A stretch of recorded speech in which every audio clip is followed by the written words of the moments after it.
Hong হনুমতে রুদ্র আত্মকায় হুং ফট Hong হনুমতে নমঃ। এটা হচ্ছে বজরংবলীর বীজ মন্ত্র। কেউ কেউ বলে যে আমরাই তো হনুমান চালিসা শুধু মঙ্গলবার আর শনিবার পড়ি। ওটা আপনার রুচি। আপনি যদি প্রতিদিন চালিসা পাঠ করতে পারেন তাহলে আপনি ভালো থাকবেন। আপনি তো সপ্তাহে 2 দিন খান না, আপনি প্রতিদিনই খান। সেই হিসেবে সবকিছুই করা উচিত, মানা উচিত।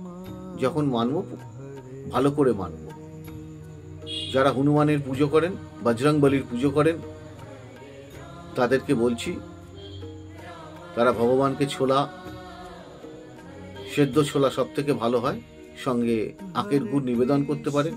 বট পাতার মালা নিয়ে গিয়ে ওনাকে পরাতে পারেন, 1 ছড়া কলা দিতে পারেন এবং ডান পায়ের বুড়ো আঙুলের মেটে সিঁদুর লাগিয়ে সেই সিঁদুর নিজের কপালে দিতে পারেন।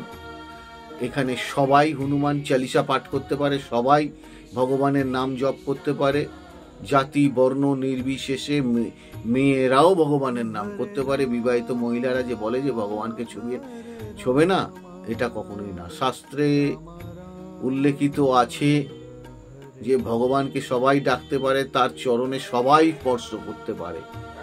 প্রকৃত ভক্ত যে সে ভগবানের সবসময় সঙ্গেই থাকে। তাহলে কি দাঁড়ালো ব্যাপারটা? ভগবান ছাড়া ভক্ত। আর যদি বজরংবলীর পুজো করতে হয় তাহলে ওই মঙ্গলবার দিনটা আপনারা অবশ্যই নিরামিষ আহার গ্রহণ করবেন। সেদ্ধ চালের ভাত চলবে না। আটা রুটি ফল খেয়ে থাকতে পারেন, ময়দা খেয়ে থাকতে পারেন। যদি সম্ভব হয় গোবিন্দভোগ চাল অথবা আতপ চালের হবিষ্যান্ন খেলে সব থেকে বেটার দেন রেজাল্ট পাবেন।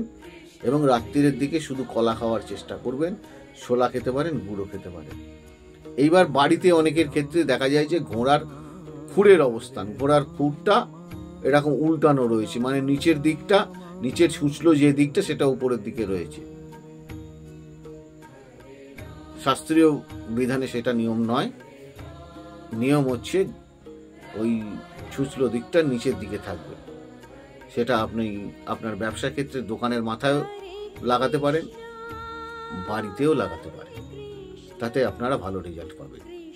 আর একটা কথা হচ্ছে ভোগ নিবেদন।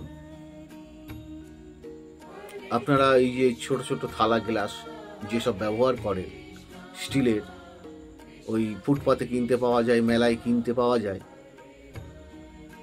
এইগুলো ব্যবহার করবেন না। আপনি কাঁসার থালা না পারেন, আপনি পেতলের থালা কিনবেন, তামার থালা কিনবেন, তামার গ্লাস কিনবেন। ভগবানকে যেটা দেবেন ভক্তি ভরে দিন। তার জন্যই আমরা বেঁচে আছি, তার কৃপাতেই আমরা সবকিছু করছি। অতএব আপনার বাড়িতে যদি কোনো অতিথি আসে তাকে যেমন আমরা আপ্যায়ন করি, আর উনি হচ্ছেন বড় অতিথি, অতিথির অতিথি, এটা মনে রাখবেন। অতএব আপনি ভগবানকে একটা থালার মধ্যেই দিন না, সাজিয়ে 4-5 জায়গায় সাজিয়ে দিন। গ্লাস একটাও দিতে পারেন, কোনো অসুবিধে নেই। মনের কামনা বলবেন যে এখানে সব দেবতারা এসে গ্রহণ করো, আমি তোমাদের এই জিনিস নিবেদন করলাম।